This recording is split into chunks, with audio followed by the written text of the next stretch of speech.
Study हम कर रहे थे। सेकंड ए के अंदर हमने जो है फिजिकल प्रॉपर्टी पढ़ ली थी और कल जो है केमिकल प्रॉपर्टी पढ़ ली थी। केमिकल प्रॉपर्टी वाला वीडियो जो है कल का वो डिलीट हो गया था, तो एक बार जो है शॉर्टली उसी का रिव्यू लेते हुए फिर हम आगे बढ़ेंगे। तो एक बार हम वापस जो है केमिकल प्रॉपर्टी के बारे में पढ़ेंगे। कल हमने जो बेसिकली दो केमिकल प्रॉपर्टी पढ़ी थी, रिएक्शन विथ वाटर या reactivity toward of water and reactivity toward of halide, तो उसका शॉर्ट रिव्यू लेके फिर हम आगे चलते हैं। तो फर्स्ट ऑफ ऑल हम जो स्टार्ट करेंगे इसके अंदर, तो वो है यहाँ पर हमारे पास केमिकल प्रॉपर्टी। तो केमिकल प्रॉपर्टी के अंदर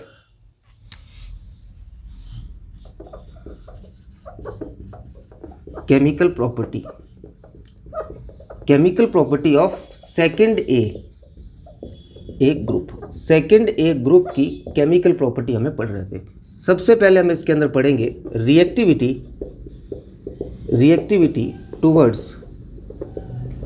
टुवर्ड्स वाटर।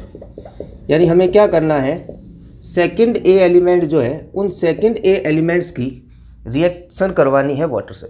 तो वाटर से रिएक्शन करवाएंगे सेकंड ए एलिमेंट की, तो क्या बनता है वो देखना है। यहाँ पर मेटल जो सॉलिड स्टेट में है उसकी रिएक्शन करवाते हैं हम वाटर से, तो बनता है इसके अंदर मेटल हाइड्रोक्साइड, यानी बनेगा MOH का होल ट्वाइस और साथ में निकलता है इसके H2। तो यहाँ पे कह सकते हैं कि हमारे पास जो कंपाउंड बन रहा है वो है मेटल हाइड्रोक्साइड। अब इस मेटल हाइड्रोक्साइड की जो है हमें प्रॉपर्टी देखनी है। तो मेटल हाइड्रोक्साइड को जो पहली प्रॉपर्टी देखें इसकी, वो इसकी बात करेंगे नेचर की। तो इसका नेचर जो होता है वो जो है यहाँ पर दो टाइप से स्टडी करना है कि ये एसिडिक नेचर का है या बेसिक नेचर का है या एम्फोटेरिक नेचर का है। और दूसरी बात इसके अंदर जो है ये आयनिक नेचर का है या कोवेलेंट नेचर का है, ये स्टडी इसके अंदर करनी है। तो फर्स्ट ऑफ ऑल हम इसके अंदर देखते हैं कि यहाँ पर एसिडिक, बेसिक या एम्फोटेरिक नेचर की, एसिडिक, बेसिक एंड थर्ड जो है हमारे पास एम्फोटेरिक नेचर, एम्फोटेरिक नेचर।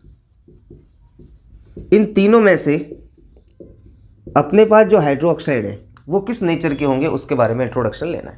तो फर्स्ट ऑफ ऑल हम इसके अंदर बात करें, हमारे पास जो नेचर है उसके अंदर सबसे पहले लिया हमने बेरिलियम हाइड्रोक्साइड, दूसरा लिया हमने मैग्नीशियम हाइड्रोक्साइड, नेक्स्ट लिया इसके अंदर कैल्शियम हाइड्रोक्साइड, नेक्स्ट लिया इसके अंदर स्ट्रोंशियम हाइड्रोक्साइड और लास्ट जो है बेरियम हाइड्रोक्साइड। ये चारों हाइड्रोक्साइड हमने इसके अंदर लिए और हमें देखना है कि इसमें से एसिडिक नेचर का कौन है और बेसिक नेचर का कौन है। तो फर्स्ट ऑफ ऑल हमें ये ध्यान रखना है कि जैसे जैसे हम लेफ्ट टू राइट जाएंगे, टॉप टू बॉटम जाएंगे, तो टॉप टू बॉटम जाने पर इन एलिमेंट की जो है आयनिक साइज कह दूँ मैं, आयनिक साइज क्या हो जाएगी, इंक्रीज होगी। जैसे जैसे हम टॉप टू बॉटम जा रहे हैं तो आयनिक साइज इंक्रीज हो रही है। आयनिक साइज इंक्रीज हो रही है, इसका मतलब यहाँ पर यह है कि आयंस के बीच में जो है फोर्स ऑफ अट्रैक्शन कम हो जाएगा, और अट्रैक्शन कम हो जाएगा मतलब ये जो आयंस है यानी कैल्शियम और हाइड्रोक्साइड है ये इजीली ब्रेक डाउन हो जाएंगे। तो यहाँ पर हम कह सकते हैं कि अट्रैक्शन बिटवीन आयन क्या हो गया, attraction between ions is lower. Attraction कम हुआ तो क्या होगा, easily gives OH minus ion.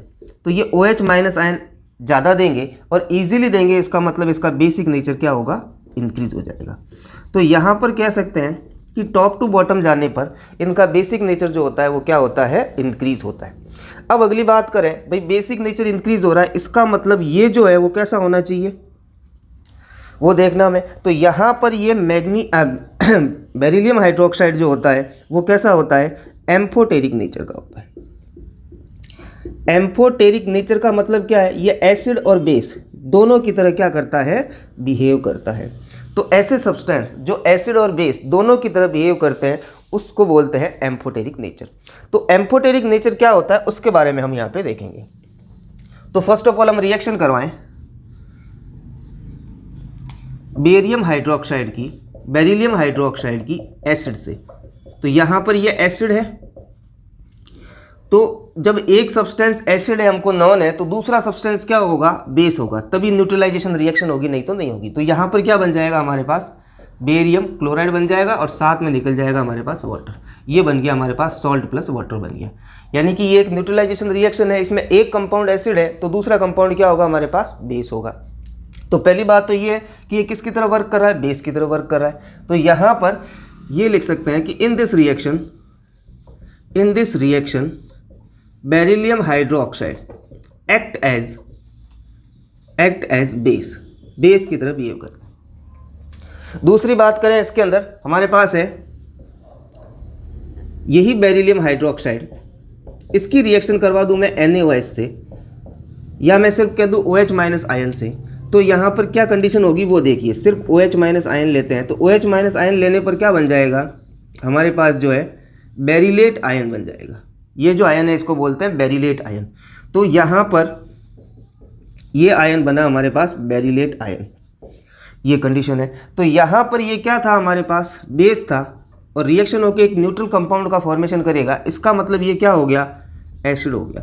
तो यहाँ पे क्या कह सकते हैं कि in this reaction beryllium hydroxide act as जो है acid. Therefore it is amphoteric in nature, यानी ऐसे सब्सटेंस जो एसिड और बेस दोनों की तरह बिहेव करते हैं उनको बोलते हैं एम्फोटेरिक सब्सटेंस। तो यहाँ पर ये कंपाउंड जो है वो एम्फोटेरिक सब्सटेंस की तरह क्या करेगा, वर्क करेगा।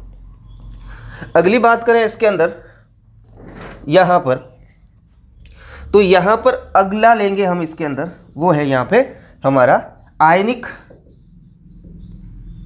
या कोवेलेंट नेचर कैसा होगा वो देखना है।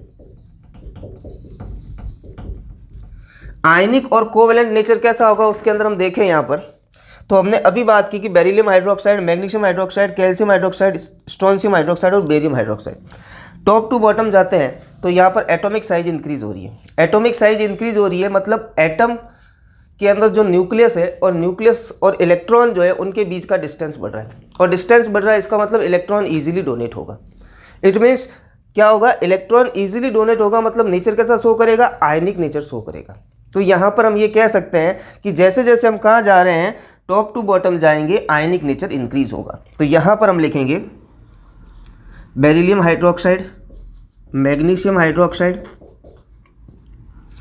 कैल्शियम हाइड्रोक्साइड, और थर्ड जो हमारे पास है स्ट्रोंशियम हाइड्रोक्साइड, और आगे जो है आप लिखना चाहें तो इसमें लिख सकते हैं हमारे पास जो है वो है बेरियम हाइड्रोक्साइड। अब इसमें देखें आयनिक नेचर की बात करनी है तो लेफ्ट टू राइट जा रहे हैं, क्या होगा, एटॉमिक साइज इंक्रीज हो रही है। एटॉमिक साइज इंक्रीज हो रही है, एटॉमिक साइज इंक्रीज हो रही है तो इलेक्ट्रॉन क्या होंगे, are easily donated. Electron easily donate होंगे मतलब क्या बन जाएंगे, आयंस का फॉर्मेशन करेंगे, मतलब आयनिक नेचर क्या होगा, इधर इंक्रीज होगा। तो यहां पर लास्ट वाला आयनिक नेचर का है तो ये कौन सा होगा, हमारे पास बेसिक नेचर का होगा। अरे सॉरी, ये जो है कोवेलेंट नेचर का होगा। बेसिक तो हम पढ़ ही नहीं रहे इसके अंदर अभी, तो ये हो गया कोवेलेंट नेचर का, यानी कि बेरिलियम हाइड्रोक्साइड जो होगा वो कोवेलेंट नेचर का होगा, बाकी जितने भी है वो क्या होंगे, सारे के सारे आयनिक नेचर के होंगे। तो ये थी हमारी इसके बारे में। आगे बात करें इसके अंदर,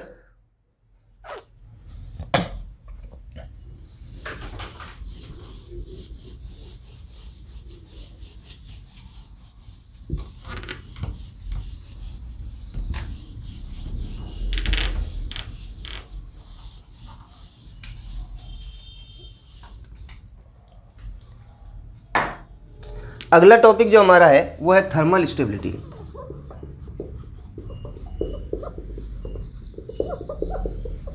अब थर्मल स्टेबिलिटी जो होती है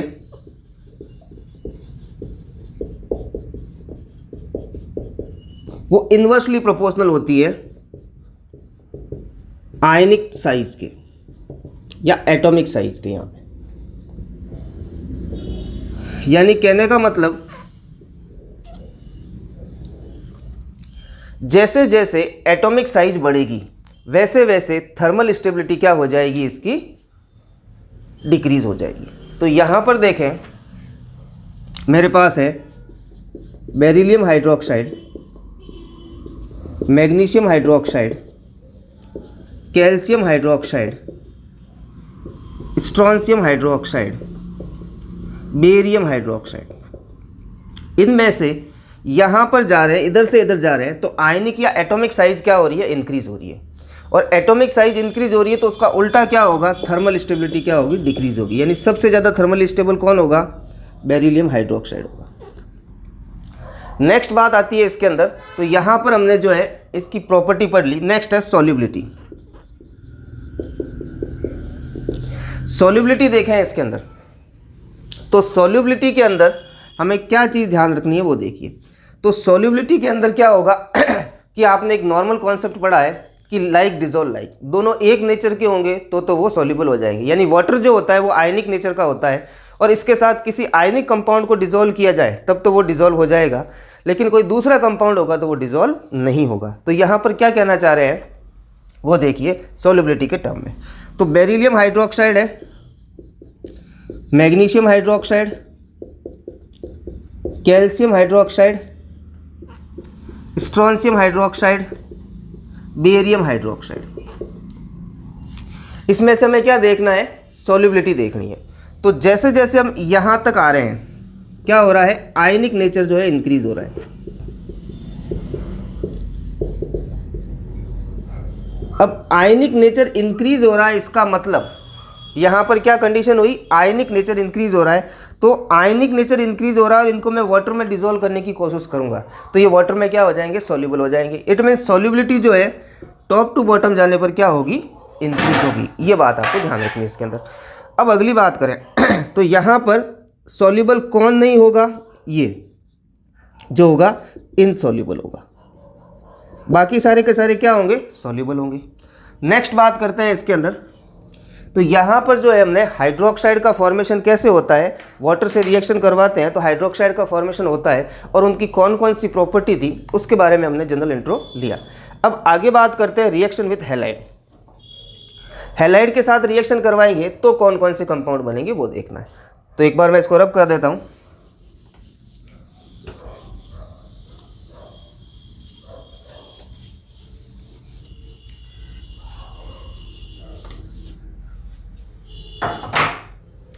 रिएक्शन विथ हैलाइड या रिएक्टिविटी टुवर्ड हैलोजन, हैलोजन से रिएक्शन करवानी है इसके अंदर। हैलोजन से रिएक्शन करवाएंगे तो कौन कौन से कंपाउंड बनेंगे वो देखना है, दूसरा टॉपिक है हमारा। तो हम क्या करेंगे, ये जो मेटल सॉलिड स्टेट में है इसकी हैलोजन से रिएक्शन करवाएंगे तो क्या बनेगा, MCl2 बनेगा।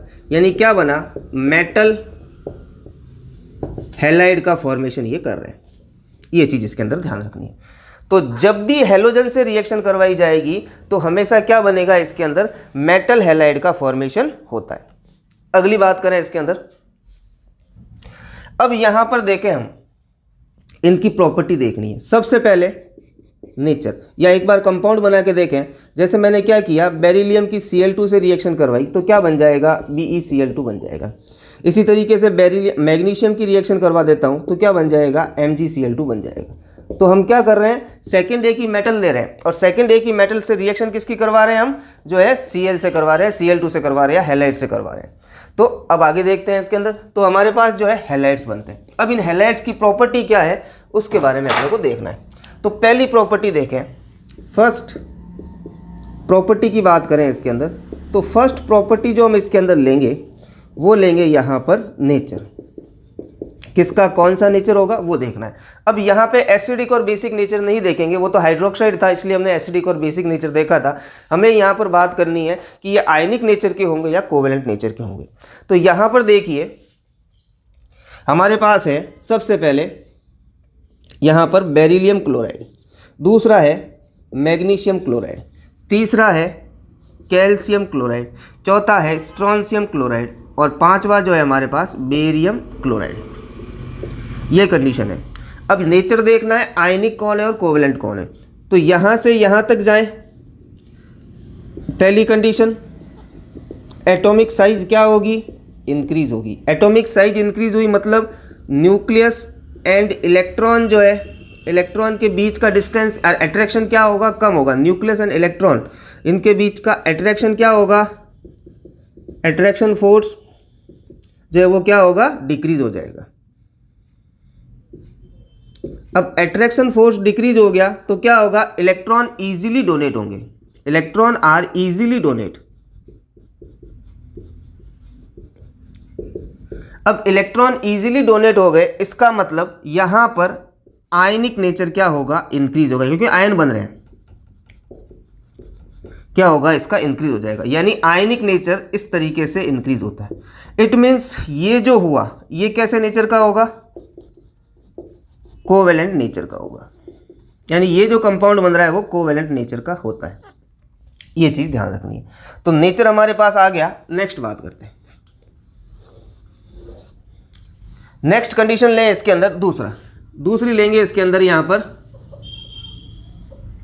Thermal stability. या इससे पहले क्या करते हैं, यहां पर हमने कैल्शियम लिए, लेकिन डिफरेंट हैलाइड ले लें तो आयनिक नेचर कैसा होगा वो देखना चाहें तो वो देखते हैं कि if different halide is present,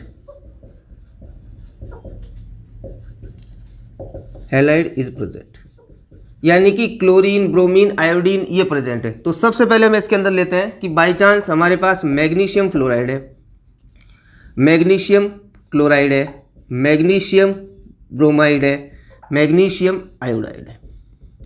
अब इसमें से देखना है कि ज़्यादा आयनिक नेचर का कौन होगा। तो यहाँ पर देखिए, यहाँ से यहाँ तक जा रहे हैं, तो इसमें किसकी साइज लेंगे, एटॉमिक साइज, इसमें एटॉमिक साइज लेंगे हैलाइड की। तो हैलाइड में क्या हो रहा है, टॉप टू बॉटम आ रहे हैं, तो इसकी एटॉमिक साइज क्या होगी, इंक्रीज होगी। तो यहाँ पे कहेंगे कि एटॉमिक साइज जो है वो क्या होगी, इंक्रीज होगी। ठीक है भाई। अब एटॉमिक साइज इंक्रीज होगी मतलब क्या हुआ इसके अंदर कि इलेक्ट्रॉन इजीली डोनेट या गेन होगा। इसका मतलब क्या होगा, इलेक्ट्रॉन इजीली डोनेट या गेन हो गया, मतलब आयनिक नेचर शो कर रहा है। इट मीन्स क्या कहेंगे, यहाँ पे आयनिक नेचर इंक्रीज होगा।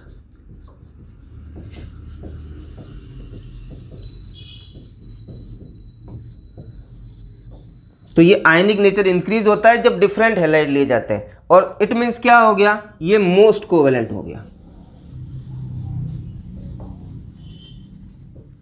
ये सबसे ज्यादा कोवेलेंट नेचर का है। तो ये थी इसकी कोवेलेंसी के बारे में। आगे बात करें इसके अंदर दूसरा, थर्मल स्टेबिलिटी। थर्मल स्टेबिलिटी के अंदर क्या होता है वो देखते हैं। हमने अभी जस्ट बात की है कि थर्मल स्टेबिलिटी इनवर्सली प्रोपोर्शनल होती है आयनिक साइज के, या क्या कहेंगे, एटॉमिक साइज के। आयनिक साइज या एटॉमिक साइज के इनवर्सली प्रोपोर्शनल होती है। तो हम यहाँ पे क्या करेंगे, सबसे पहले लिया BeCl2, MgCl2, CaCl2, SrCl2, और यहाँ पर लास्ट बचा BaCl2। अब इसमें से सबसे ज़्यादा आयनिक नेचर का कौन होगा, या सबसे बड़ी साइज किसकी होगी वो देखना है। तो सबसे बड़ी साइज जो होती है वो इसकी होगी। क्यों, क्योंकि टॉप टू बॉटम जाने पर एटॉमिक साइज या आयनिक साइज क्या होती है, इंक्रीज होती है। तो साइज इसकी बड़ी है तो थर्मल स्टेबिलिटी ज़्यादा किसकी होगी, इसकी, क्योंकि ये क्या है, इनवर्स रिलेशनशिप है। ये कंडीशन इसके अंदर आ गई। अब यहीं पर हम क्या करें, डिफरेंट टाइप के हैलाइड ले लें। तो यहाँ पे जैसे मैंने ले लिया इसके अंदर CaF2 लिया, CaCl2 लिया, CaBr2 लिया, CaI2 लिया। अब इसमें से सबसे ज़्यादा थर्मली स्टेबल कौन होगा वो देखना है। तो जिसकी साइज छोटी है वो सबसे ज़्यादा थर्मली स्टेबल है। अब यहाँ पर सब जगह कैल्शियम तो है, तो अब किसको लेंगे हम, अब यहाँ पे लेंगे हेलोजन को। तो हेलोजन में सबसे छोटी साइज किसकी है, फ्लोरीन की।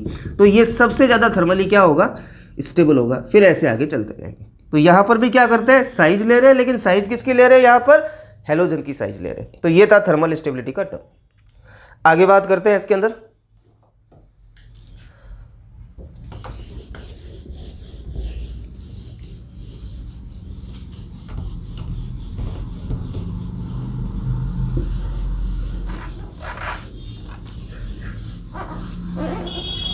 सॉल्युबिलिटी। नेक्स्ट पॉइंट जो है वो है सॉल्युबिलिटी। अब सॉल्युबिलिटी में हमें क्या पढ़ना है वो देखते हैं इसके अंदर।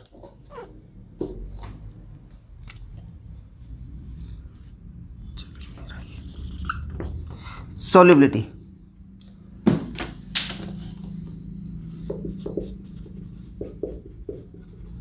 सॉल्युबिलिटी के अंदर क्या टर्मिनोलॉजी पढ़नी है वो देखिए। सबसे पहले वाटर में सॉल्युबल है या नहीं है उसके बारे में हमें यहाँ पे क्या करनी है, बात करनी है। तो कौन सा कंपाउंड वाटर में सॉल्युबल है और कौन सा कंपाउंड वाटर में सॉल्युबल नहीं है, इन हैलाइड्स में से उनकी बात करनी है। तो सबसे पहले मैंने यहाँ पे लिया BeCl2, फिर लिया MgCl2, फिर लिया CaCl2, फिर लिया SrCl2, फिर लिया यहाँ पर जो हमने BaCl2 लिया।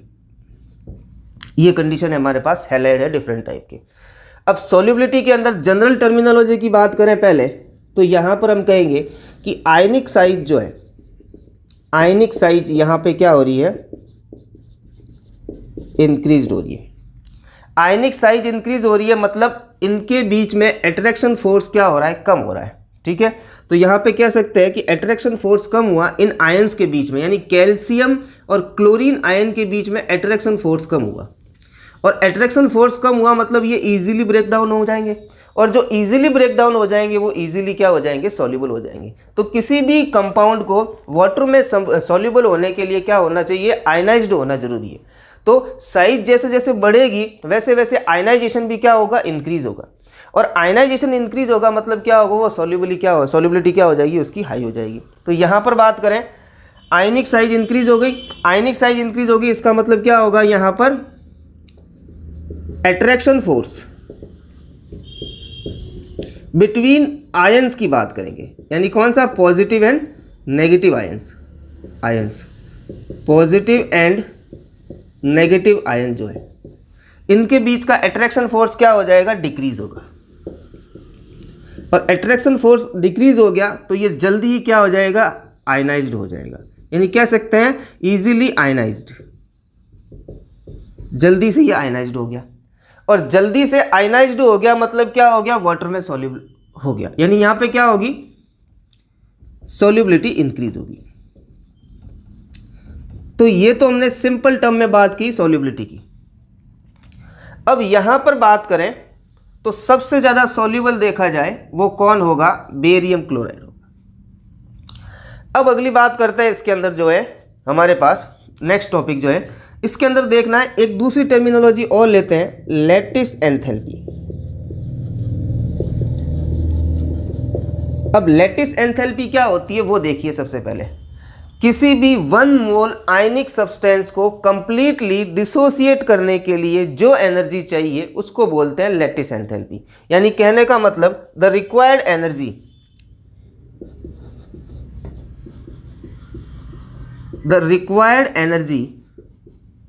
Energy to ionized 1 mole of ionic compound is called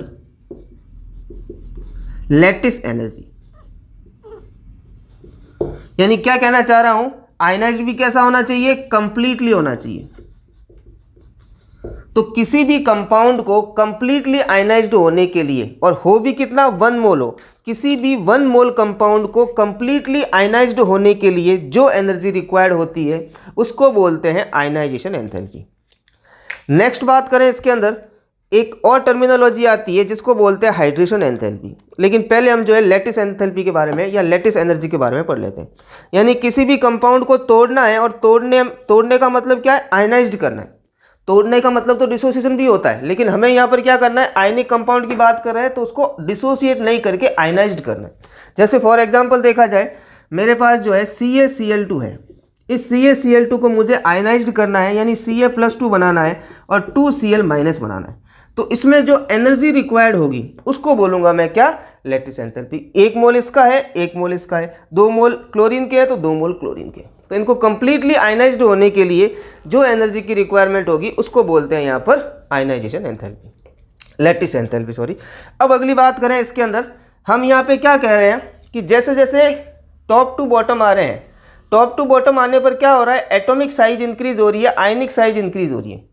ionic size increase हो रही है मतलब अट्रैक्शन फोर्स क्या हो रहा है, कम हो रहा है। अट्रैक्शन फोर्स कम हो रहा है मतलब उनको तोड़ने के लिए कम एनर्जी की रिक्वायरमेंट होगी, और हमें एनर्जी कम चाहिए, इसका मतलब आयनाइजेशन एंथैल्पी क्या, लैटिस एंथैल्पी क्या होगी, वो कम होगी। तो जिसकी भी लैटिस एंथैल्पी कम होगी वो वाटर में क्या होगा, सॉल्युबल होगा। लैटिस एंथैल्पी का मतलब उसको तोड़ने के लिए जो एनर्जी चाहिए, जब भी लैटिस एंथैल्पी का वैल्यू कम होता है तो वो क्या हो जाएगा, वाटर में सॉल्युबल हो जाएगा। तो यहाँ पर ये भी कह सकता हूँ दूसरे टर्म के अंदर कि लैटिस एंथैल्पी जो है वो इसकी क्या हो रही है, टॉप टू बॉटम जाने पर डिक्रीज हो रही है। और लैटिस एंथैल्पी डिक्रीज हो रही है, इसका मतलब उसका आयनाइजेशन क्या होगा, हाईली हो जाएगा। तो यहाँ पर था। अब दूसरा टर्मिनोलॉजी आता है हाइड्रेशन एंथैल्पी। अब हाइड्रेशन एंथैल्पी का मतलब क्या है कि किसी भी एक मोल कंपाउंड को वाटर में डिसॉल्व करने के लिए जो एनर्जी रिक्वायर्ड चाहिए उसको बोलते हैं हाइड्रेशन एंथैल्पी। ठीक है भाई। अब हाइड्रेशन एंथैल्पी का वैल्यू ज़्यादा है, यानी कि घोलने के लिए ज़्यादा पानी, ज़्यादा एनर्जी की रिक्वायरमेंट चाहिए तो वो सॉल्युबल नहीं होगा। लेकिन लैटिस एंथैल्पी का वैल्यू कम है तो वो क्या हो जाएगा, सॉल्युबल हो जाएगा। तो यहाँ पर ये कह सकते हैं कि हमारे पास कि सॉल्युबिलिटी के लिए जो टर्म आता है वो ये आता है, पहली कंडीशन लैटिस एंथैल्पी जो होगी, और दूसरा जो है यहाँ पे हाइड्रेशन एंथैल्पी, ये कंडीशन है। लैटिस एंथैल्पी क्या होनी चाहिए, हमेशा लोअर होनी चाहिए। ठीक है। अब हाइड्रेशन एंथैल्पी क्या होनी चाहिए, हमेशा। अब इसमें यहाँ पर दो अलग अलग चीजें आ रही है, कंफ्यूज मत होना। लैटिस एंथैल्पी मतलब तोड़ने के लिए, और इसका मतलब क्या है, वाटर में घोलने के लिए और जोड़ने के लिए। यानी घोलने के लिए नॉर्मल एनर्जी चाहिए तो वो क्या हो जाएगा, घुल जाएगा। लेकिन यहाँ पे ये ध्यान रखना है कि जब भी लैटिस एंथैल्पी का वैल्यू कम और हाइड्रेशन एंथैल्पी ज़्यादा हो तो वो वाटर में सॉल्युबल होगा। ठीक है। जब भी लैटिस एंथैल्पी का वैल्यू कम होगा और हाइड्रेशन एंथैल्पी का वैल्यू ज़्यादा होगा तो वो वाटर में सॉल्युबल हो जाएगा। तो ये चीज़ इसके अंदर ध्यान रखनी है। तो सॉल्युबिलिटी के लिए दो टर्म यूज करते हैं, पहला जो है लैटिस एंथैल्पी और दूसरा जो है हाइड्रेशन एंथैल्पी। तो ये था इसके अंदर। तो प्रीवियसली जो हमने पढ़ा था उसके बारे में डिस्कस कर लिया। अब हम पढ़ते हैं नया टॉपिक। अब नए टॉपिक के अंदर हमें सबसे पहले जो लेंगे इसके अंदर रिएक्टिविटी टुवर्ड लिक्विड अमोनिया। सबसे पहले लेंगे इसके अंदर रिएक्टिविटी टुवर्ड लिक्विड अमोनिया। तो अभी तो सिर्फ जो है जनरल टर्म्स ध्यान रखने हैं कि भाई क्यों सॉल्युबल होता है, क्यों नहीं होता है। लेकिन जैसे ही 4th चैप्टर आएगा तो उसके अंदर लैटिस एंथैल्पी आएगी, उसमें हम पूरा पढ़ेंगे कि भाई कोई चीज़ सॉल्युबिलिटी है तो सॉल्युबिलिटी को लैटिस एंथैल्पी कैसे अफेक्ट करेगी और कैसे अफेक्ट नहीं करेगी। अब बात आती है reactivity toward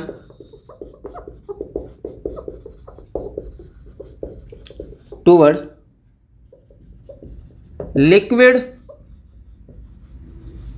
ammonia. Liquid ammonia से हमें क्या करवानी है, इसकी रिएक्शन करवानी है। तो लिक्विड अमोनिया से रिएक्शन करवाएंगे तो क्या होता है वो हम देखेंगे इसके अंदर। चलिए देखते हैं इसमें। तो लिक्विड अमोनिया, तो यहां पर क्या करता है, सपोज मैंने इस वेसल्स के अंदर अमोनिया भर लिया है। इस अमोनिया भरे हुए वेसल्स को मैं दो पार्ट में मार्क करता हूं। ये पार्ट जो है हमारा x है और ऊपर वाला पार्ट जो है वो y है।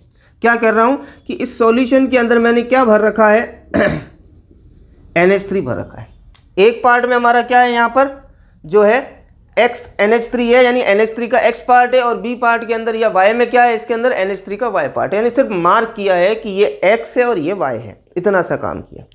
अब इसमें मैं क्या करता हूं, मेटल डिसॉल्व करता हूं। ये मेटल जो कि मेरे पास सॉलिड स्टेट में, किसमें डाल रहा हूं, NH3 के x प्लस y पार्ट के अंदर डाल रहा हूं। तो कंडीशन क्या होगी वो देखिए इसके अंदर।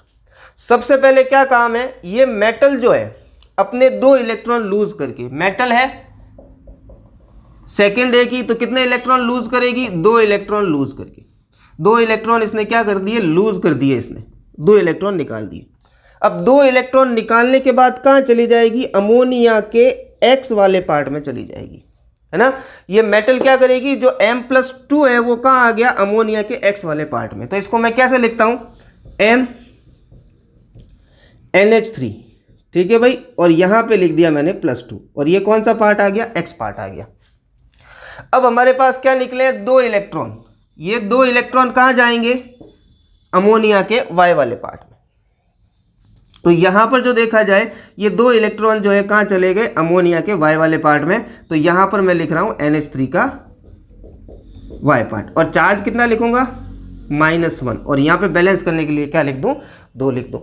तो ये हो गया। तो जब भी हम क्या करते हैं, इसके अंदर जो है मेटल को डिसॉल्व करते हैं, तो मेटल का पहला काम क्या होता है कि वो इलेक्ट्रॉन लॉस करेगी, और इलेक्ट्रॉन लॉस करके मेटल तो चली गई यहाँ पर किसके पास, x वाले पार्ट के साथ, और दूसरा जो यहाँ पर है y वाला पार्ट, उस y वाले पार्ट में क्या आ गया, इलेक्ट्रॉन आ गया।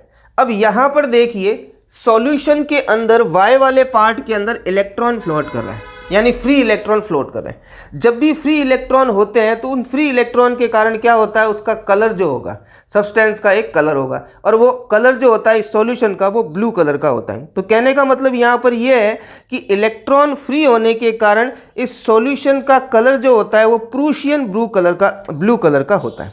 ठीक है भाई, तो यहाँ पे लिखते हैं कि due to presence of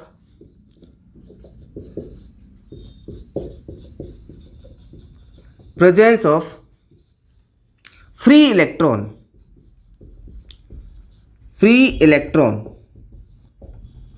the color of solution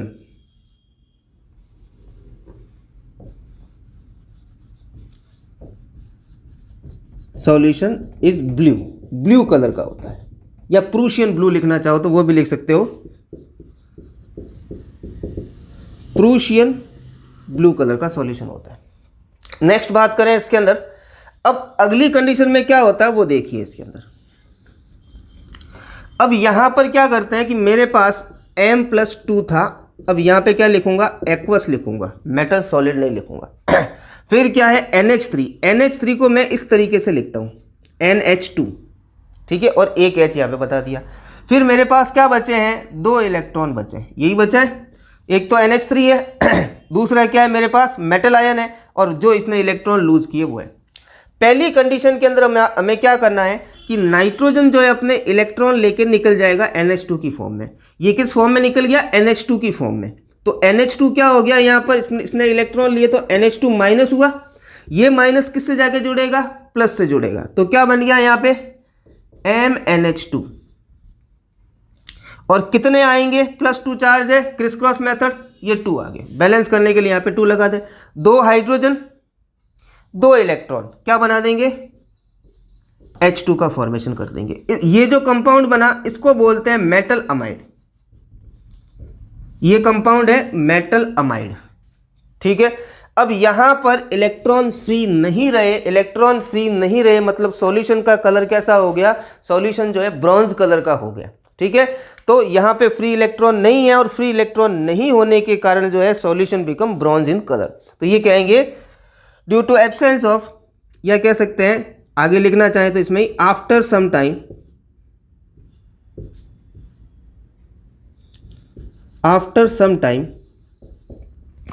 कुछ टाइम के बाद जो रिएक्शन होती है,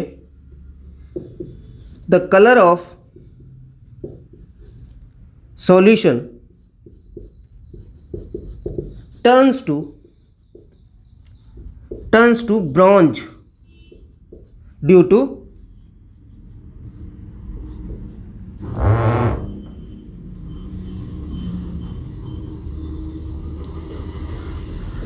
absence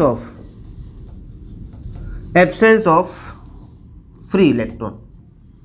तो फ्री इलेक्ट्रॉन की एब्सेंस के कारण जो है क्या हो जाते हैं, ये ब्रॉन्ज कलर में चेंज हो जाता है। तो इसका स्क्रीनशॉट लीजिए, फिर हम आगे बात करते हैं अगली वाली रिएक्शन का।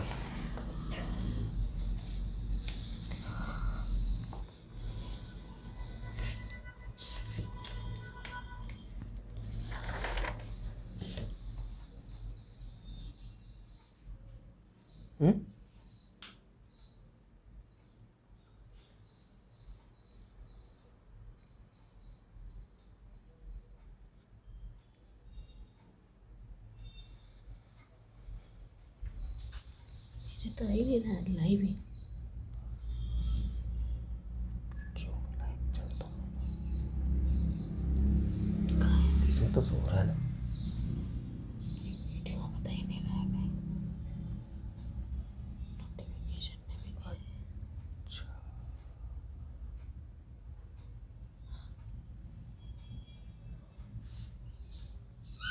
कोई नहीं, अब चलने दो, चल रहा है तो ये अपलोड नहीं हो रहा।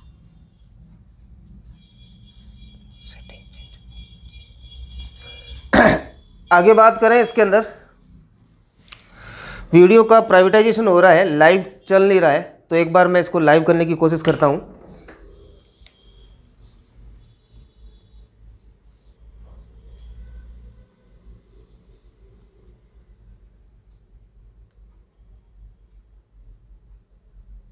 कुछ टाइम के लिए रुकिएगा।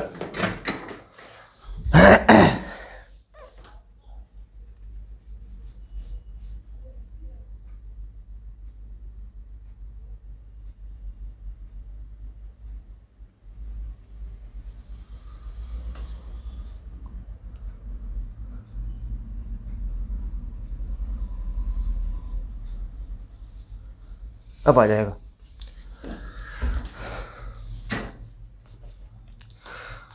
वीडियो का प्राइवेट मोड ऑन हो गया था, इस कारण से जो लाइव स्ट्रीमिंग थी वो चल नहीं रही थी।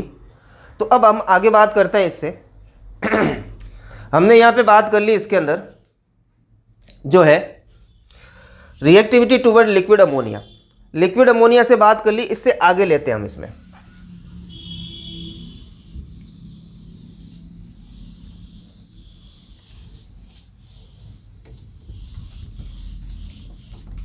अब आगे बात करें इसके अंदर,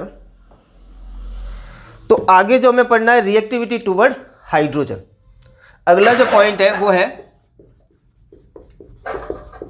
रिएक्टिविटी टुवर्ड हाइड्रोजन। हम यहां पे रिएक्शन करवाएंगे किससे? हाइड्रोजन से रिएक्शन करवाएंगे। तो हाइड्रोजन से रिएक्शन करवाने पर कौन कौन से कंपाउंड बनते हैं उनके बारे में हमें क्या करना है, डिस्कस करना है। तो फर्स्ट बात करें इसके अंदर, सबसे पहले इस मेटल की रिएक्शन करवाएंगे हम हाइड्रोजन से, H2 से। तो क्या बन जाएगा? सिंपल सी चीज है, मेटल हाइड्राइड बन जाएगा, MH2 बनेगा इसके अंदर। ठीक है, ये क्या है हमारे पास? मेटल हाइड्राइड बनेगा। ये कंडीशन आपको ध्यान रखनी है। तो रिएक्शन के अंदर जब भी हम किसकी रिएक्शन करवाएंगे? हाइड्रोजन से करवाएंगे मेटल की रिएक्शन, तो मेटल हाइड्राइड का फॉर्मेशन होगा इसके अंदर। अब बात करनी है ये मेटल हाइड्राइड कौन कौन से हैं। तो बेरिलियम की रिएक्शन करवाएं हाइड्रोजन से तो बन गया BeH2। इसी तरीके से हम इसके अंदर जो है मैग्नीशियम की रिएक्शन करवाएं तो बनेगा MgH2। इसी तरीके से हम यहाँ पर जो है कैल्शियम की रिएक्शन करवाएं तो ये बनेगा CaH2। इसी तरीके से हम यहाँ पर है जो स्ट्रोंशियम की करवाएं तो बनेगा हमारे पास SrH2। नेक्स्ट इसके अंदर बेरियम की रिएक्शन करवाएं तो बनेगा हमारे पास BaH2। तो ये सारे के सारे हमारे पास क्या बन गए? हाइड्राइड बन गए। अब इन हाइड्राइड की हमें क्या करनी है? प्रॉपर्टी देखनी है। अब इसमें यह ध्यान रखना कि ये जो बेरिलियम है, बेरिलियम जो होता है एनामोलस प्रॉपर्टी शो करता है।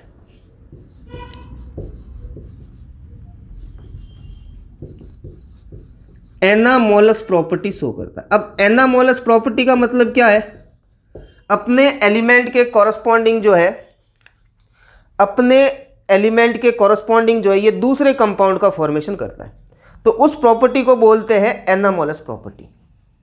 ठीक है, तो यहां पर यह ध्यान रखना कि नॉर्मल कंडीशन के अंदर ये बेरिलियम हाइड्रोक्साइड रिएक्शन नहीं करता है। इसके लिए हमें क्या करनी पड़ेगी? विग्रस कंडीशन लगानी पड़ेगी। ठीक है ना। तो हम कई बुकों में यह लिख रखा है कि एक्सेप्शनली जो बेरिलियम जो होता है वो केमिकली इनर्ट होता है। और केमिकली इनर्ट क्यों होता है? क्योंकि इसका एनामोलस नेचर है, सबसे छोटी साइज है, कोवेलेंट नेचर का है, एब्सेंस ऑफ d ऑर्बिटल्स है, ये सारे एनामोलस प्रॉपर्टी है इसकी। तो ये छोटी छोटी प्रॉपर्टी होने के कारण जो यहाँ पर है वो क्या कंडीशन आ रही है? एनामोलस प्रॉपर्टी शो करता है। तो यहाँ पर कई बुकों के अंदर हमारे ये लिखा हुआ है कि बेरिलियम जो है हाइड्रोजन से रिएक्शन नहीं करता है नॉर्मल कंडीशन के अंदर, लेकिन स्पेशल कंडीशन के अंदर अपन करवा सकते हैं। ठीक है ना। तो आपको ये ध्यान रखना है कि एक्सेप्शनली ये रिएक्शन नहीं करता है, लेकिन हम तो सारी रिएक्शनें पढ़ रहे हैं तो उस बेस पर हम ये बात कर रहे हैं। तो बेरिलियम हाइड्रोक्साइड बनता है बिल्कुल, बेरिलियम हाइड्राइड बनता है। ठीक है, लेकिन कंडीशन क्या है? आप टेम्परेचर कितना दे रहे हो, प्रेशर कितना दे रहे हो, उसके ऊपर डिपेंड करता है। अब अगली बात है इसके अंदर, यहां पर जो है, यहां पर अगली बात करें इसके अंदर, तो अगली बात करेंगे इनका नेचर। सबसे पहले लेंगे नेचर। अब नेचर के अंदर क्या कंडीशन ध्यान रखनी है इसके अंदर? तो नेचर के अंदर जो फर्स्ट कंडीशन आपको ध्यान रखनी है कि ये आयनिक नेचर के हैं, कोवेलेंट नेचर के हैं। तो सबसे पहले लेते हैं, कई बार बता चुका हूं इसके बारे में, BeH2, MgH2, CaH2, SrH2, BaH2। इनमें से इनका नेचर कैसा होगा वो देखना है। तो हमने कई बार बात कही है कि यहां से यहां तक जाते ही आयनिक नेचर इंक्रीज हो रहा है। इट मीन्स ये भाई साहब जो होंगे वो कोवेलेंट नेचर के होंगे, और बाकी जितने भी होंगे वो सारे के सारे कैसे होंगे? आयनिक नेचर के होंगे। यानी कि ये जितने भी है सारे के सारे वो क्या होंगे, आयनिक नेचर के। और इसके साथ साथ आपको ये भी ध्यान रखना है कि मैग्नीशियम के भी जो है वो कैसे होते हैं, कोवेलेंट नेचर के होते हैं। तो ये जो एरो है हम कहां से कहां तक करेंगे, यहां तक। क्यों, इसका रीजन क्या है, वही साइज छोटी होती है, अट्रैक्शन फोर्स क्या होगा, ज्यादा होगा। नेक्स्ट कंडीशन लें इसके अंदर, यहां पर हम बात करेंगे इसके अंदर दूसरा है सॉल्युबिलिटी का। वही चीजें बार बार चल रही है, तो सॉल्युबिलिटी के अंदर भी देखा जाए तो सबसे ज्यादा सॉल्युबल कौन होगा, जिसकी साइज बड़ी होगी या जिसकी लेटिस एंथैल्पी का वैल्यू क्या होगा, कम होगा।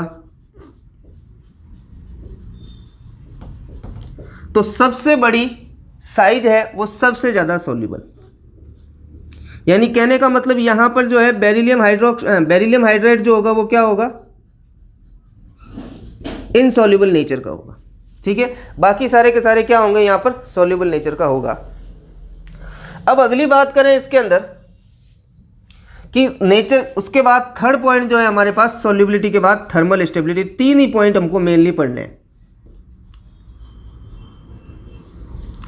अब थर्मल स्टेबिलिटी पढ़ रहे हैं तो इसके अंदर में क्या कंडीशन देखनी है वो देखिए। तो थर्मल स्टेबिलिटी में कई बार बता चुका हूं कि इनवर्सली प्रोपोर्शनल होती है आयनिक साइज के।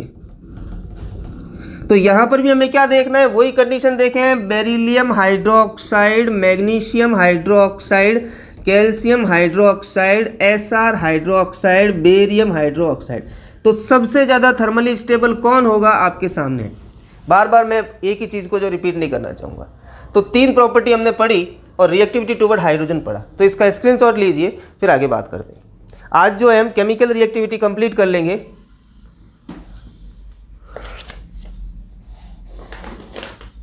वीडियो चल तो रहा था लेकिन उसका जो है प्राइवेट पब्लिकेशन पब्लिश नहीं हो रहा था।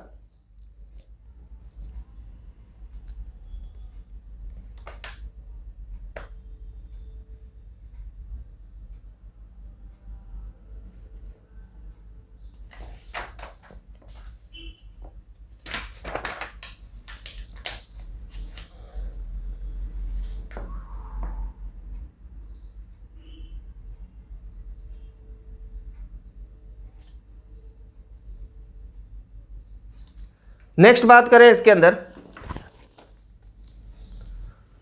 यहां पर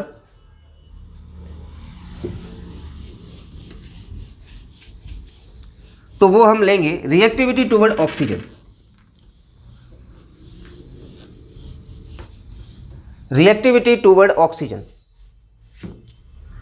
ऑक्सीजन से रिएक्शन करवाएंगे तो क्या होगा,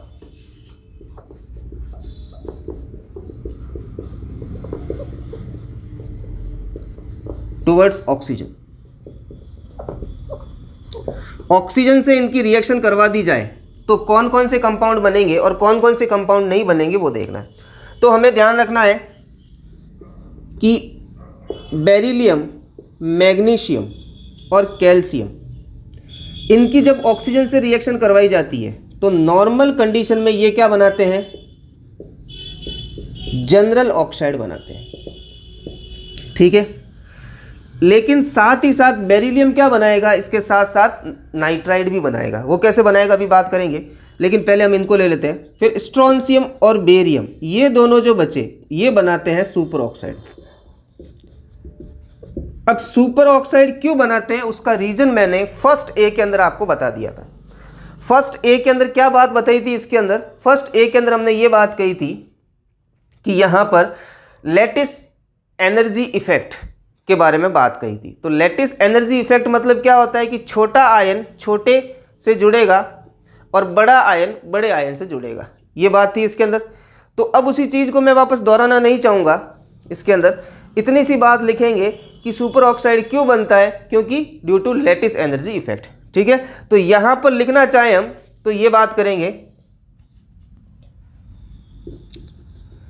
the strontium and barium are formed superoxide due to lattice energy effect।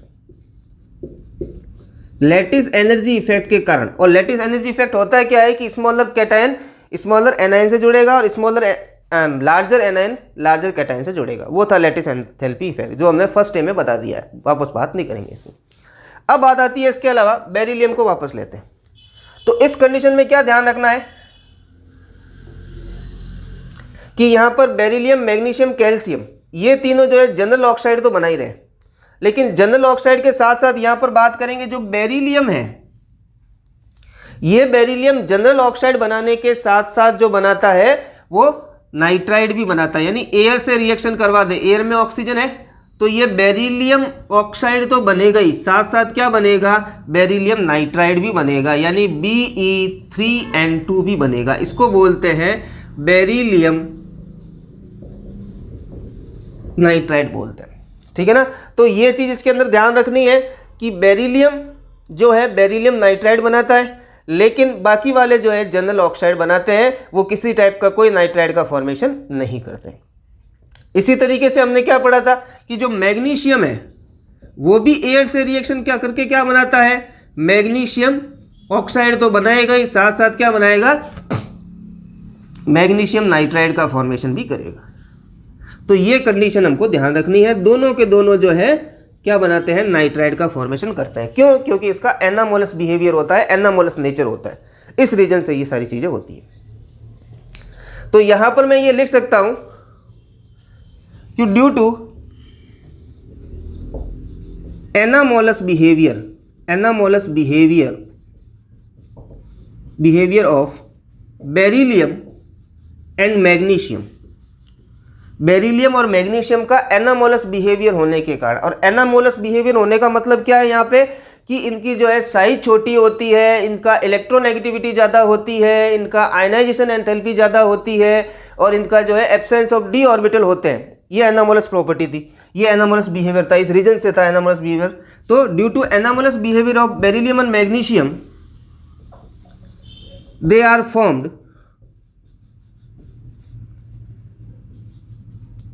Corresponding nitride, direct नाम नहीं लिखें और सीधे लिखेंगे कॉरस्पॉन्डिंग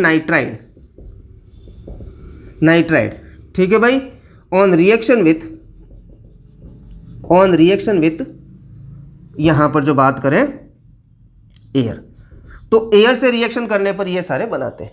तो ये कंडीशन थी यहां पर रिएक्टिविटी टुवर्ड ऑक्साइड की। तो एक बार इसका स्क्रीनशॉट लीजिए, फिर आगे बात करते हैं। बेसिकली आज हुआ क्या कि वीडियो तो चल रहा था, लेकिन उस वीडियो का पब्लिकेशन मैं नहीं कर पाया, मेरे दिमाग से निकल गया और सीधा वीडियो डायरेक्टली चलता रहा।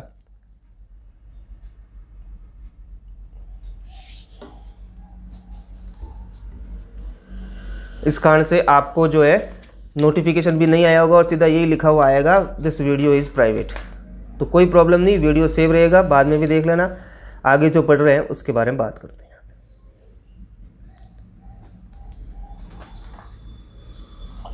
अब इसमें ये ध्यान रखना है, ये एक बात और ध्यान रखें कि ये सुपर ऑक्साइड तो बनाते ही है, साथ साथ ये जो है परऑक्साइड का भी फॉर्मेशन करते हैं।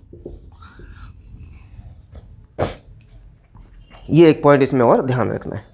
अब नेक्स्ट बात करेंगे, यहाँ पर हमने जो है ये सारा स्ट्रक्चर पढ़ लिया, रिएक्टिविटी पढ़ ली, और लास्ट रिएक्टिविटी जो हमारी बची है reactivity toward oxo acid. Oxo acid से रिएक्शन करवाएं तब क्या कंडीशन होगी वो देखना है। तो ऑक्सो एसिड से जब रिएक्शन करवाएंगे तो क्या बनता है वो देखते हैं।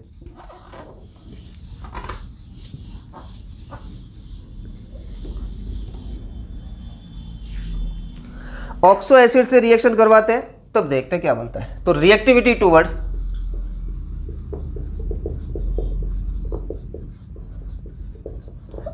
ऑक्सो एसिड, ऑक्सो एसिड से रिएक्शन करवाते हैं। अब सबसे पहली बात आती है, आपको बता ही चुका हूं ऑक्सो एसिड क्या होता है, यानी ऐसे एसिड जिसके अंदर क्या प्रेजेंट हो, OH जो है प्रेजेंट हो, और OH के साथ साथ एक बात और कही थी कि ये OH के अंदर जो, या कहेंगे इसके अंदर जो हाइड्रोजन जो होता है वो OH की फॉर्म में प्रेजेंट हो। तो यानी कहने का मतलब कि दोज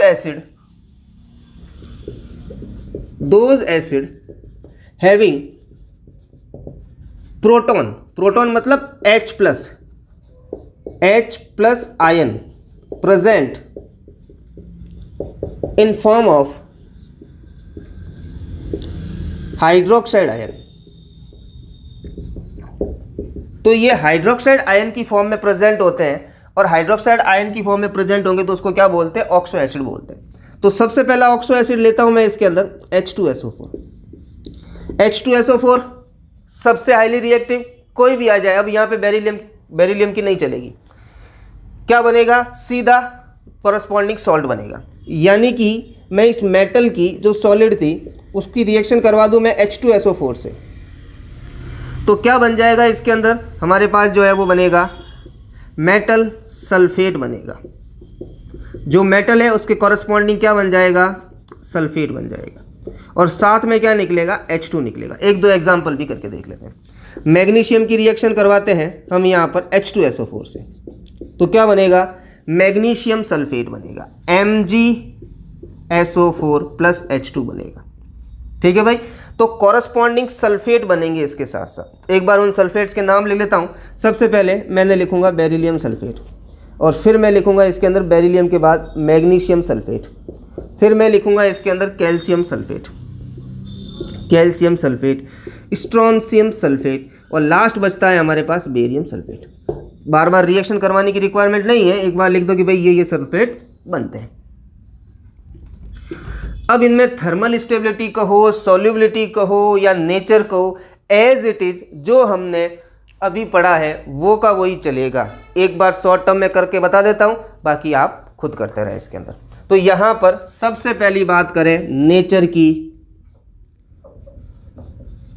तो नेचर के अंदर सबसे पहले BeSO4, दूसरा लेंगे इसके अंदर MgSO4, तीसरा लेंगे इसके अंदर CaSO4, चौथा लेंगे इसके अंदर SrSO4, पांचवा लेंगे इसके अंदर BaSO4। ये कंडीशन इसमें अप्लाइड करेंगे।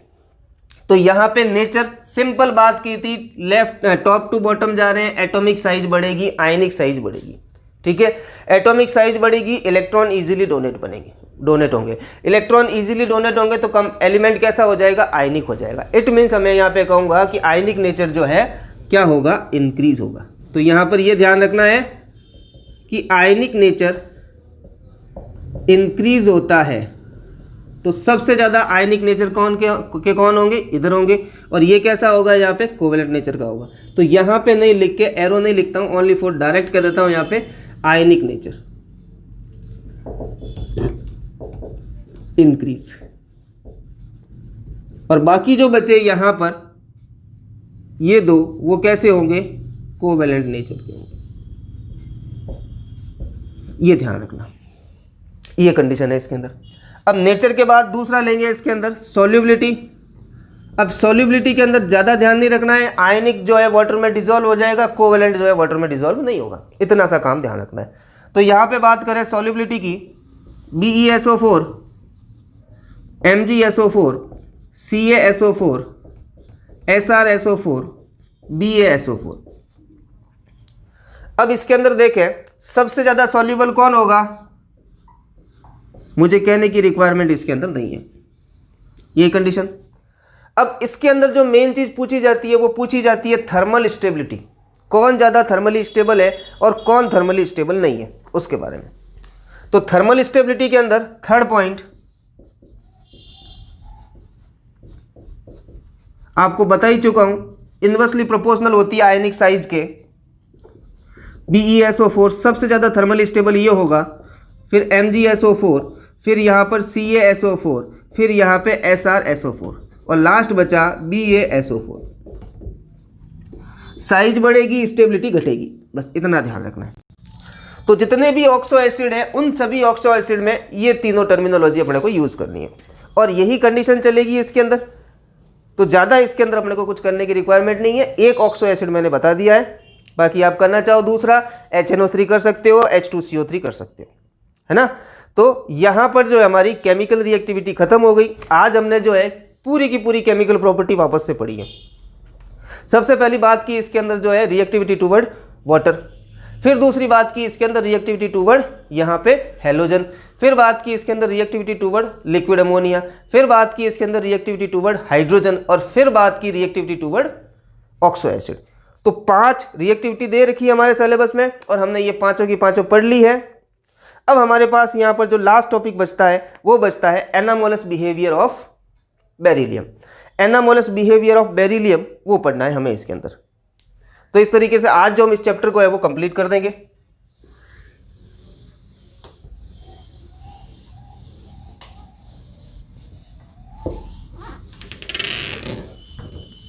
तो आज का जो हमारा टॉपिक है लास्ट बचा हुआ वो है एनामोलस प्रॉपर्टी या एनामोलस बिहेवियर ऑफ दी यहाँ पर बेरिलियम। इतनी सी बात हमें इसके अंदर करनी है। अब सबसे पहले इसके अंदर जो लेंगे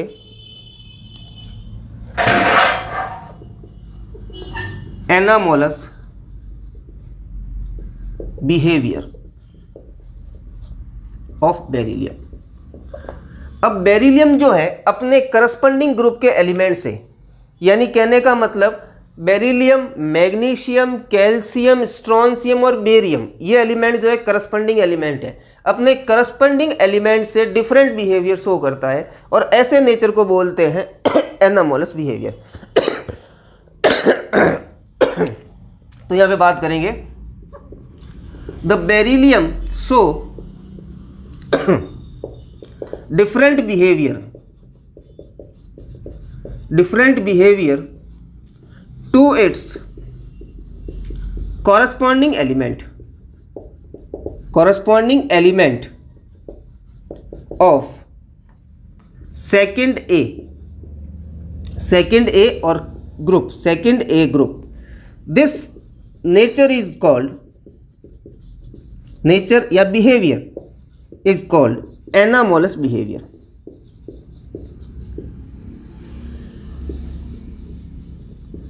तो एनामोलस बिहेवियर की बात यहां पे हो गई। तो एनामोलस बिहेवियर शो करता है। अब शो क्यों करता है वो कंडीशन हम इसके अंदर देखते हैं। तो शो क्यों करता है उसके बारे में देखें यहां पर।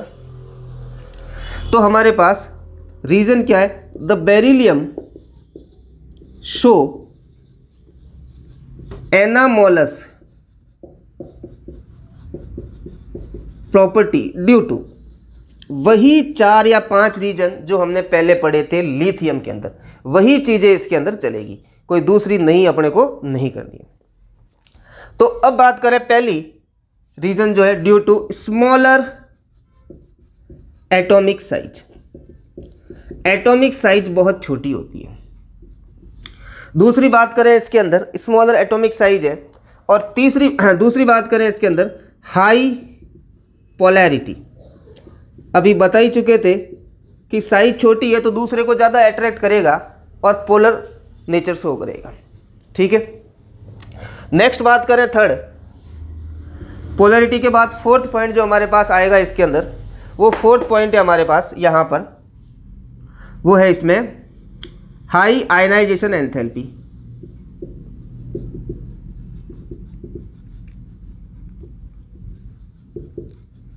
आयनाइजेशन एंथैल्पी हाई होगी। नेक्स्ट बात करें तो फोर्थ पॉइंट इसके अंदर जो है वो हमें पढ़ना है यहाँ पे high electronegativity.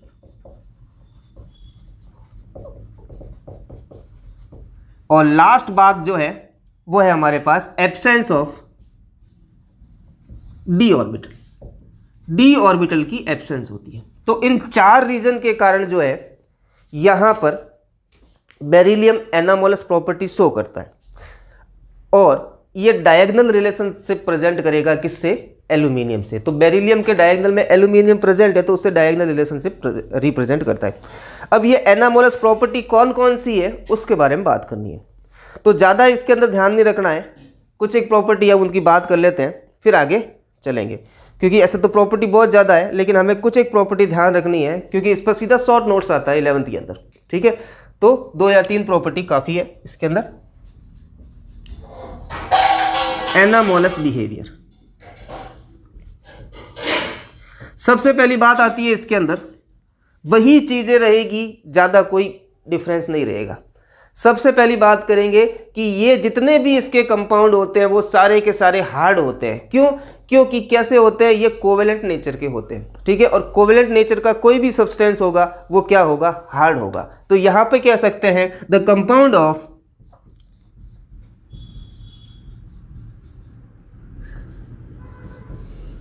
the compounds of beryllium are covalent in nature, whereas compound of corresponding elements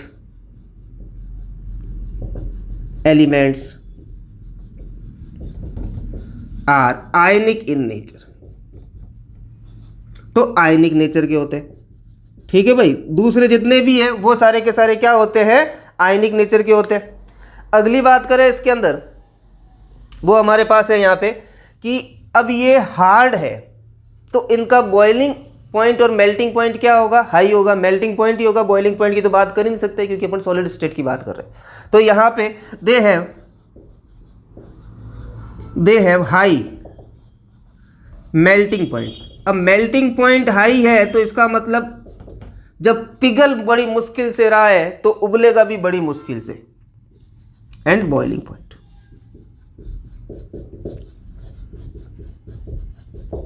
ये कंडीशन हो गई इसके अंदर।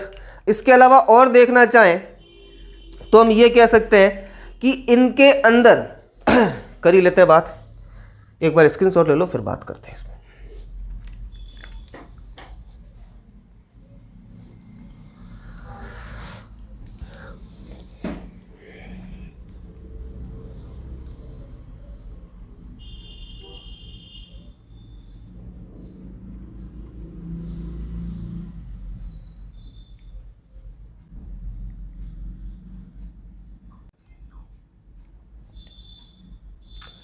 नेक्स्ट इसका जो प्रॉपर्टी देखे वो हम यहाँ पे पढ़ेंगे लेविस एसिड और लेविस बेस के कॉन्सेप्ट पे। अगली प्रॉपर्टी इसकी वो है लेविस एसिड और लेविस बेस के कॉन्सेप्ट में। अब लेविस एसिड और लेविस बेस के कॉन्सेप्ट में क्या बनेगा वो देखते हैं। तो यहाँ पर बात करें BeCl2 एक लेविस एसिड है या लेविस बेस है उसके बारे में। तो सबसे पहले बेरिलियम के आउटर मोस्ट सेल में नंबर ऑफ इलेक्ट्रॉन जो होते हैं वो होते हैं 4। अब यहाँ पर पहले एक बार इसका इलेक्ट्रॉनिक कॉन्फ़िगरेशन देखते हैं फिर आगे बात करते हैं। तो beryllium atomic number 4 1s2 2s2 total 4 electron. अब टोटल 4 इलेक्ट्रॉन और इसका आउटर मोस्ट सेल कौन सा है, ये है आउटर मोस्ट सेल। और इस आउटर मोस्ट सेल के अंदर इलेक्ट्रॉन कितने हैं, 2। यानी बेरिलियम के आउटर मोस्ट सेल में कितने इलेक्ट्रॉन है, 2। अब बात करें Cl17 यानी क्या होता है 1s2 2s2 2p6 3s2 3p6 कितने हो गए भाई 10 16 और अब हो गया है ना ये चीज 10 और 17। अब इसके आउटर मोस्ट सेल में कितने इलेक्ट्रॉन है, देखिए आउटर मोस्ट सेल कौन सा है 3 वाला है। तो इसके आउटर मोस्ट सेल में ये आउटर मोस्ट सेल इसमें कितने इलेक्ट्रॉन है 7। तो क्लोरीन के आउटर मोस्ट सेल में 7 इलेक्ट्रॉन है। अब एक क्लोरीन यहाँ पर दूसरा क्लोरीन यहाँ पर, इनके 7 इलेक्ट्रॉन मैं इस तरीके से रिप्रेजेंट करता हूँ। ये 7 इलेक्ट्रॉन मैंने रिप्रेजेंट कर दिए। अब देखिए इसका ऑक्टेट कंप्लीट है, यहाँ पर भी 7 इलेक्ट्रॉन रिप्रेजेंट कर दिए और इसका ऑक्टेट भी कंप्लीट है। लेकिन इसका ऑक्टेट क्या है, इनकम्प्लीट है। तो मैं यहाँ क्या लिखूंगा, इनकम्प्लीट ऑक्टेट।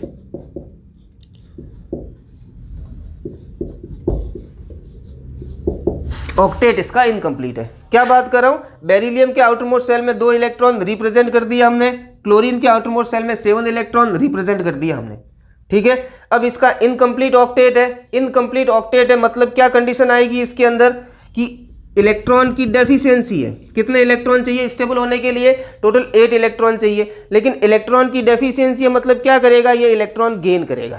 तो ये क्या है, इलेक्ट्रॉन डेफिशिएंट है। ये इलेक्ट्रॉन डेफिशिएंट हो गया, इसका मतलब ये क्या करेगा, इलेक्ट्रॉन गेन करेगा। और जो भी इलेक्ट्रॉन गेन करता है उसको क्या बोलते हैं, लेविस एसिड, ठीक है भाई। तो यहाँ पे बेरिलियम क्लोराइड और एल्यूमिनियम क्लोराइड एक लेविस एसिड की तरह एक्ट करते हैं, बाकी अदर जो है वो किसकी तरह एक्ट करेंगे, सॉल्ट की तरह एक्ट करेंगे। ये चीज़ आपको ध्यान रखनी है। तो ये एनामोलस प्रॉपर्टी ये है। इसी तरीके से और देखा जाए कि बेरिलियम क्लोराइड जो है वो एग्जिस्ट करता है किसकी फॉर्म में, यहाँ पर एक ब्रिज की फॉर्म में एग्जिस्ट करता है। यानी बेरिलियम क्लोराइड जो है या उसका जो स्ट्रक्चर है वो ब्रिज जैसा स्ट्रक्चर होता है। यानी एक बेरिलियम, एक क्लोराइड, बेरिलियम क्लोराइड और एक आगे यहाँ पे क्लोराइड चलता रहेगा आगे से आगे। इसी तरीके से यहाँ पर जो देखा जाए क्लोराइड चलता रहेगा। तो बेरिलियम क्लोराइड का ब्रिज शेप का स्ट्रक्चर होता है। ये चीज़ आपको इसके अंदर ध्यान रखनी है। और ये जो बॉन्डिंग बनी है इसको बोलते हैं ब्रिज बॉन्डिंग। ठीक है, 3 एटम के बीच में 1, 2 और 3 एटम के बीच में जो बॉन्डिंग बन रही है इसको बोलते हैं ब्रिज बॉन्डिंग। तो ये थी कुछ इसकी एनामोलस प्रॉपर्टी जो आप क्या कर सकते हैं, सेल्फ पढ़ सकते हैं। ये पढ़ाने लायक ऐसी कोई चीज़ इसमें है भी नहीं। ठीक है, तो यहाँ पर जो है हमारा ये चैप्टर खत्म होता है, एस ब्लॉक एलिमेंट। हमने जो है इसके अंदर इसकी प्रॉपर्टीज़ पढ़ ली है और इस बार के सिलेबस के अंदर हमारे पास क्या है, ये जितने भी इसके कंपाउंड है वो सारे हटा दिए गए। तो यहाँ पर आपका एस ब्लॉक एलिमेंट खत्म हो गया। मिलते हैं नेक्स्ट क्लास में नेक्स्ट टॉपिक के साथ। Thank you.